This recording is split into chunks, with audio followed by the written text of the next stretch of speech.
ಅಧಿವೇಶನ ಖರ್ಚು ವೆಚ್ಚವನ್ನು ಮಾಹಿತಿ ಹಕ್ಕು ಕಾರ್ಯಕರ್ತ ಭೀಮಪ್ಪ ಗಡದ್ ಬಿಡುಗಡೆಗೊಳಿಸಿದರು. ಕಳೆದ ಡಿಸೆಂಬರ್ನಲ್ಲಿ ಬೆಳಗಾವಿಯಲ್ಲಿ ನಡೆದಿದ್ದ ಚಳಿಗಾಲ ಅಧಿವೇಶನ ಒಟ್ಟು ಖರ್ಚು ವೆಚ್ಚವನ್ನು ಮಾಹಿತಿ ಹಕ್ಕು ಕಾರ್ಯಕರ್ತ ಭೀಮಪ್ಪ ಗಡದ್ ಬಿಡುಗಡೆಗೊಳಿಸಿದರು. ನಗರದ ಕನ್ನಡ ಸಾಹಿತ್ಯ ಭವನದಲ್ಲಿ ಸುದ್ದಿಗೋಷ್ಠಿಯಲ್ಲಿ ಮಾತನಾಡಿದ ಅವರು, ಕಳೆದ ಚಳಿಗಾಲ ಅಧಿವೇಶನ ಒಟ್ಟು 10 ದಿನ ನಡೆದಿದ್ದು ದಿನಕ್ಕೊಂದು ಕೋಟಿಯಂತೆ ಒಟ್ಟು 10 ಕೋಟಿ 9 ಲಕ್ಷ ರೂಪಾಯಿ ಖರ್ಚಾಗಿರುವ ಕುರಿತು ಮಾಹಿತಿ ಹಕ್ಕಿನಡಿ ಅಧಿಕಾರಿಗಳು ಮಾಹಿತಿ ನೀಡಿದ್ದಾಗಿ ತಿಳಿಸಿದರು.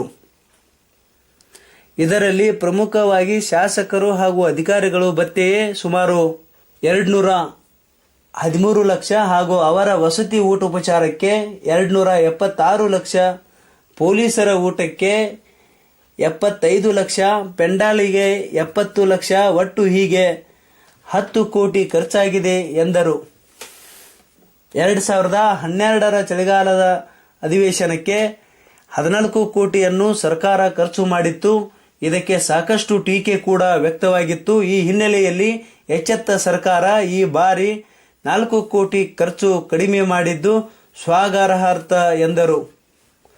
ಮತ್ತೊಂದು ಪ್ರಮುಖ ವಿಷಯವೆಂದರೆ 10 ದಿನ ನಡೆದ ಈ ಅಧಿವೇಶನದಲ್ಲಿ ವಿಧಾನಸಭೆ ಕಾರ್ಯಕಲಾಪ 50 ಗಂಟೆ 49 ನಿಮಿಷ ನಡೆದರೆ ಪರಿಷತ್ ಕಲಾಪ 38 ಗಂಟೆ 2 ನಿಮಿಷ ನಡೆದಿದೆ.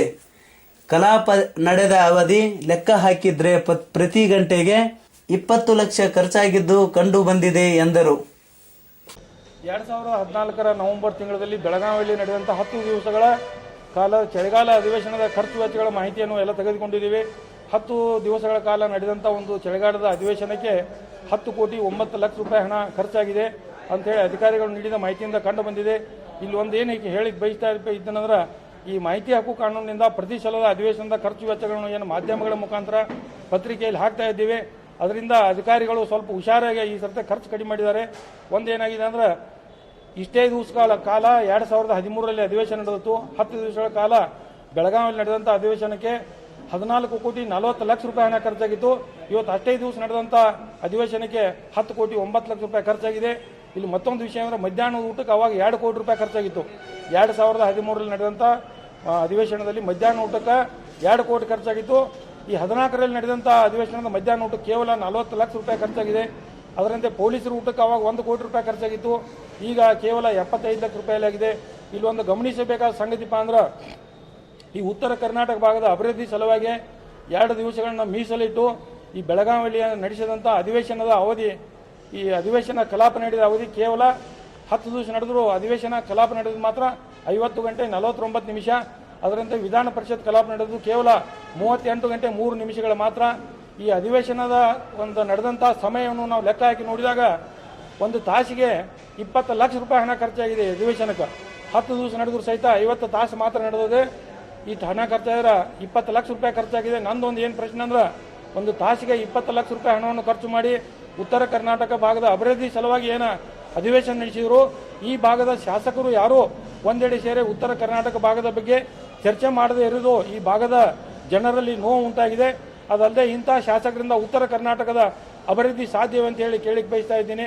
ಮತ್ತೊಂದು ಇದರಲ್ಲಿ ಏನಂದ್ರೆ, ಎಲ್ಲ ಶಾಸಕರಿಗೆ, ಹುಬ್ಬಳ್ಳಿಯಲ್ಲಿ ಇರ್ತಕ್ಕಂಥ ಶಾಸಕರಿಗೆ ಇವತ್ತು ವಿಶೇಷ ವಾಹನ ಭತ್ಯೆ ಹುಬ್ಬಳ್ಳಿಯಿಂದ ಬೆಳಗಾವಿಗೆ ಬಂದು ಹೋಗುವ ಸಂಬಂಧ 3,500 ರೂಪಾಯಿ ಹುಬ್ಬಳ್ಳಿಯಲ್ಲಿರ್ತಕ್ಕಂಥ ಶಾಸಕರಿಗೆ, ಅದರಂತೆ ಬೆಳಗಾವಿಯಲ್ಲಿ ವಾಸ್ತವ್ಯವಿರ್ತಕ್ಕಂಥ ಶಾಸಕರಿಗೆ ಪ್ರತಿದಿನಕ್ಕೆ 2,500 ರೂಪಾಯಿ ವಿಶೇಷ ವಾಹನ ಭತ್ಯೆಗಳನ್ನು ಕೊಟ್ಟಿದ್ದಾರೆ.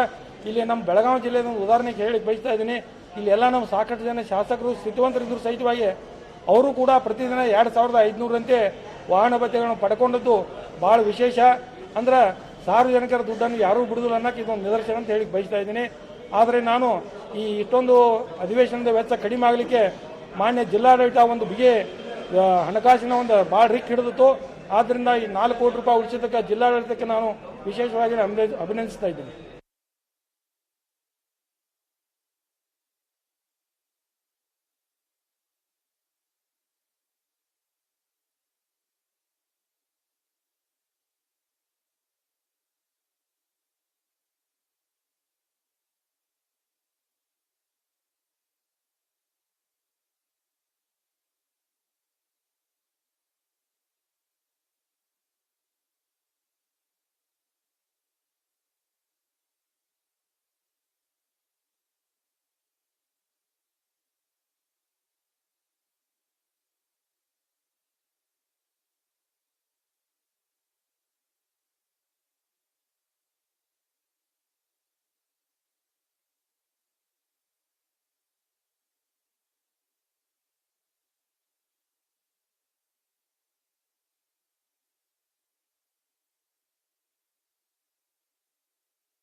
ಏನು ನಮ್ಮ ರಾಜ್ಯ ಸರ್ಕಾರ ರಾಜಧಾನಿಯಿಂದ ಹೊರಗಡೆ ಅಂದರೆ ನಮ್ಮ ಬೆಳಗಾವಿಯಲ್ಲಿ ಏನು ವಿಶೇಷ ಅಧಿವೇಶನವನ್ನು ಪ್ರತಿ ವರ್ಷ ಕರೆದು ಅಧಿವೇಶನ ನಡೆಸ್ತಾರೋ, ಆದರೆ ನನಗನ್ನಿಸ್ತೈತಿ ಇವರ 10 ಕೋಟಿ 13 ಕೋಟಿ ಗಂಟಲೆ ಖರ್ಚು ಮಾಡಿ ರಾಜಧಾನಿಯಿಂದ ಹೊರಗಡೆ ಅಭಿವೃದ್ಧಿ ಆಗಲಿ, ಅವರ ಉತ್ತರ ಕರ್ನಾಟಕದ ಅಭಿವೃದ್ಧಿ ಆಗಲಿ, ಹೊರಗಡೆ ಯಾವ್ದು ಹಿಂದುಳಿದ ಪ್ರದೇಶ ಅಭಿವೃದ್ಧಿ ಆಗಲಿ ಅನ್ನೋ ಒಂದು ದೃಷ್ಟಿ ಇಟ್ಕೊಂಡ ಇವರು ಅಧಿವೇಶನ ನಡೆಸ್ತಾರೋ. ಆದ್ರೆ ಈ ಕೋಟಿ ಗಂಟಲೆ ಖರ್ಚು ಮಾಡಿ ಅಧಿವೇಶನ ನಡೆಸೋದ್ರಿಂದನೂ ಯಾವುದೋ ಒಂದು ಅಭಿವೃದ್ಧಿ ಆಗಿಲ್ಲ ಅಂತೇಳಿ ನನಗನ್ನಿಸ್ತೈತಿ.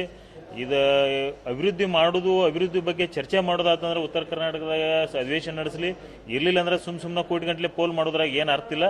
ಅವ್ರು ಅಲ್ಲೇ ಅಧಿವೇಶನ ನಡೆಸಿರೋ ಸೂಕ್ತ ಅನ್ನುತ್ತೆ ನನ್ನ ಭಾವನೆ.